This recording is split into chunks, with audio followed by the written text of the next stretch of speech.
Welcome back to Our Community. Susie Thomas visiting with Bud Kuiper from Anchor House and Michelle Beyer from Voices of Addiction, Voices of Hope. Yes. And you were mentioning entertainment. We don't want to forget, like, everything that is going to be there. So run down the list of kind of the exciting things that this is going to be a wonderful, wonderful day.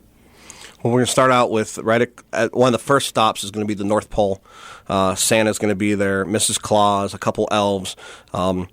The kids can interact with Santa. The parents can drop them off there to go through and get the rest of their things, or they can take the children with them. It's their choice. So it's almost like a daycare type services. The Mrs. Claus is a daycare provider. Well, let's not skip over that too much. This is huge. There's going to be childcare. There is going to be childcare, yes. Okay, because that could make or break this. Yes. That could be a deal maker or breaker. The only rule we put on is we ask that the parents pick their child up before they go eat so that the child eats with them.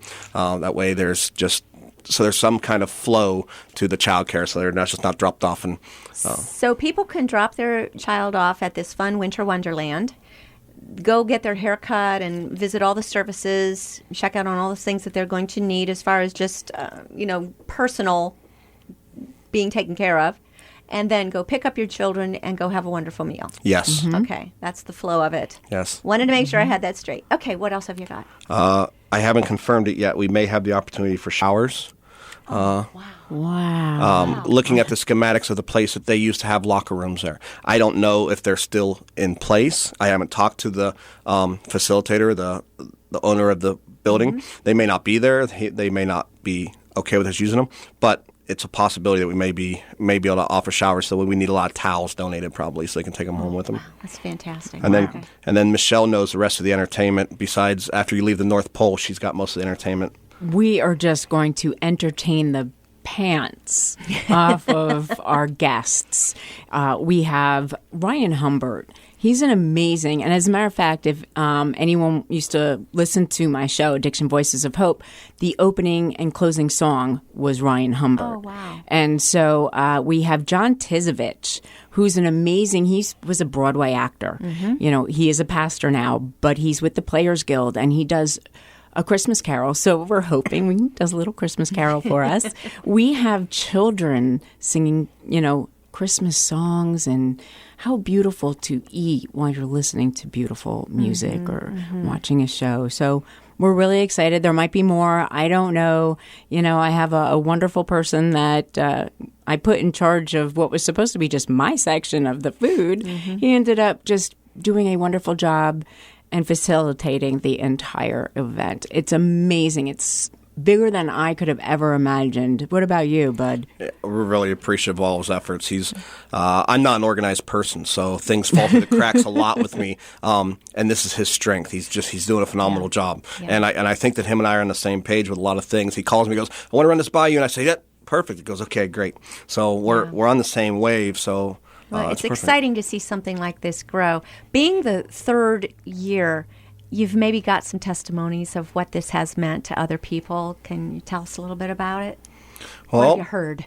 Almost at all of our outreaches, it's just you end up with at least one out of the 100 you serve that breaks down in tears. And we had more than one last year. One of the things we focus on is we use pastors and spiritual leaders as our guides because they get the most one-on-one time with them. Well, if they come to get a pair of gloves from me, they're only going to see me for 30 seconds to a minute. But if I'm the one taking around each spot, we're going to spend 10 minutes. We can talk. And so we used pastors last year, and it was a great success. They got to minister to them spiritually if that was opportunity was afforded to them. And if not, they just got to, most pastors are also counselors as well. So they just got to talk with the person, be their friend for 10 minutes, and they had a little more experience to be able to help people through troubled times. But there was more than one person in tears last year, just whether they're grateful for the conversation, whether they're grateful that people were out there doing what we were doing and feeding them and giving them the stuff, or whether they're grateful for the items themselves. We made friends last year. We did. We had a professional photographer walking around, Joe Albert, who's amazing, and he was taking pictures. I've got pictures that are of my new friends, and it was amazing. It can be too hard when you talk about the homeless to forget that these are just people. Right. Many have just hit a hard time. So many of us are like one or two paychecks away from being in their shoes. And there's so many reasons for being homeless. Mental health and addiction does play a huge part in it. However, I work at ICANN Housing, and which is, for nobody, people that don't know, we put people in homes. We get them housing. And I've watched some of them just because they've lost their jobs, or, just the things that we all go through. And all of a sudden, they're on the street. Yeah. And which makes it even more difficult to get a job because they have no way of calling you and no address to put down or an application. And so it's a vicious circle, and it just keeps going round and round and round. What is it? Many people are concerned, say, oh, I wish I could do something. But the two of you actually have such a heart for this and for these people that you've put that I wish into action. What is it? What is it about this issue that hits home with you, both of you? I've been homeless a couple times in my life, 4 times total. One of those times was just situational homeless. It's because I moved. I didn't have anybody where I moved to. Another one of those times was because I chose alcohol. Another time because I chose drugs. So I've been homeless, and then the 4th time was another situational thing. I went to jail, lost my job over the weekend as a new father, a relatively new husband, and ended up living in a storage unit for a little while. But I got a break from a mom and pop restaurant owner and barbecue restaurant owner in Florida, and I worked myself out of that hole. I didn't need somebody to come out and give me $2 a day. I needed somebody to give me a job. I needed somebody to give me a chance. But I did need things. I needed clothes. When you're living in a storage unit, you lost everything from being evicted. We got as much stuff out as we could, put a storage in it. Ultimately, that got locked up. So I needed a hand up. I needed somebody to give me the opportunity. This restaurant owner did, and that's what we try to do. We give them opportunities as much as we can, and it's not just Bud Kuiper or the Anchor House or Michelle or Voices of Addiction and Hope. It's so many. It's got to be a collaborative effort. We all got to work together. ICANN, Refuge of Hope does a great job. We want to work together. We just want to get these people the services they need. I don't care who gives them. I don't care if Anchor House has nothing to do with it.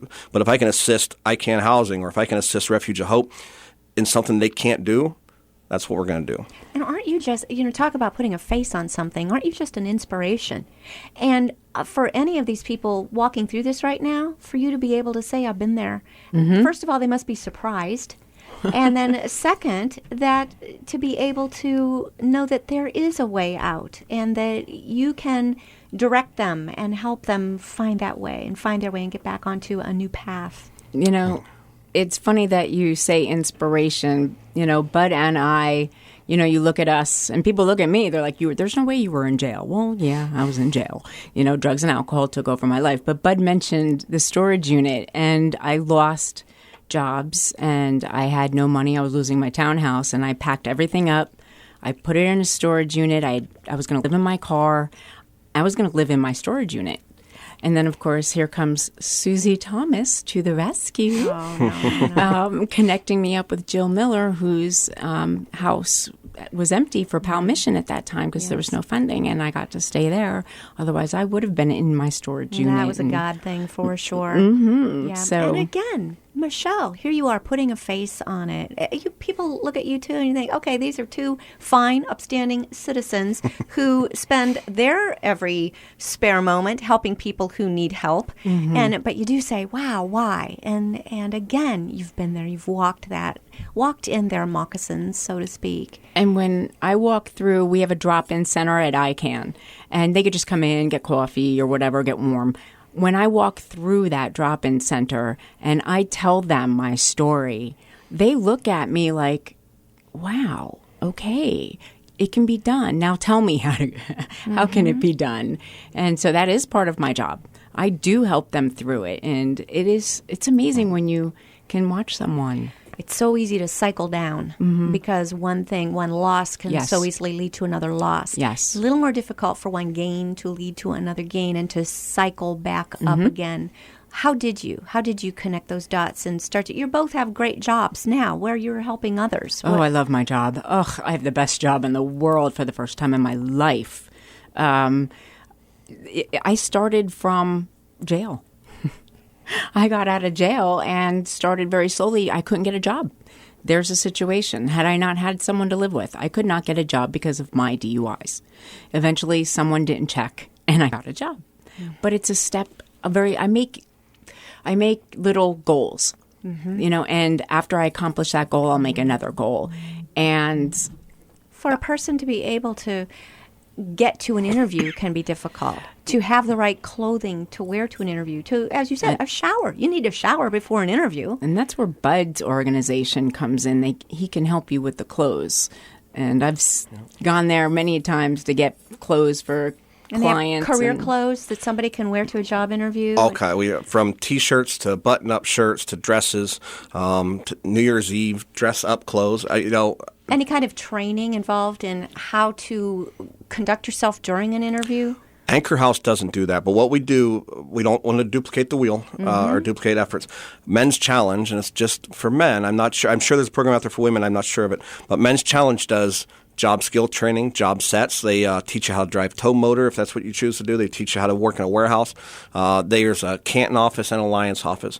So we refer them to Men's Challenge. There's no commitment. It's just walk in, no appointment necessary. We try to put them in touch with services that we don't offer. ComQuest for recovery services, yes. Coleman for mental health. Like I said, we don't need to. We couldn't do it all if we wanted to, but we have information. Well, you are both absolutely inspiring, but like we say, you can't get there if you're cold and hungry. Mm-hmm. So let's address that first, and we're doing it on Christmas Eve day, taking care of making sure that they've got coats, hats, scarves, mittens, particularly our hearts just go out to kids. They are absolute victims in this. They've made no bad choices. Right. They're just getting drug along for the ride. Right. So to make sure that they're clothed and warm enough this winter, and it's supposed to be another cold one. So and that they're spending time with people who want to spend time with them. Right. Absolutely. You know, one more thing I hope I can ask real quick is for churches to maybe bring boxes of Bibles. Oh, nice. You know, I know Faith Family, my church, they gave me a case for Heartland that I worked for, and it's awesome. So if anyone out there can get a case of Bibles or 2 Bibles or 1, whatever it is, we can get the Bibles in the hands of people that need them, want them. And especially the smaller Bibles, because it doesn't take up much spot in the backpack to eliminate a sandwich. Yeah. You have it always the with New you. Testament. Yes. Yeah. Okay, so real quickly in our final moments here, let's put out our appeal. We need volunteers. We need cooks. We need food. And you don't have to be a real cook.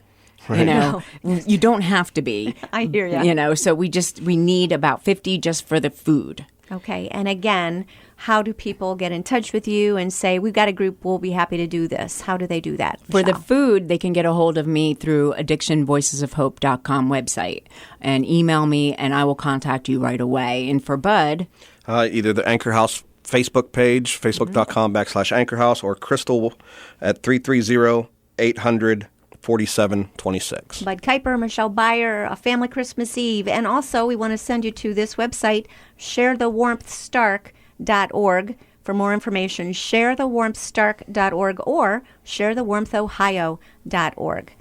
Because we are not leaving out Tuscarawas County or Wayne County by any means. So no, they're my favorite. That's right. ShareTheWarmthOhio.org, and that will give you all the information. Bud, Michelle, thanks so much for what you're doing in our community. Thank you for having us.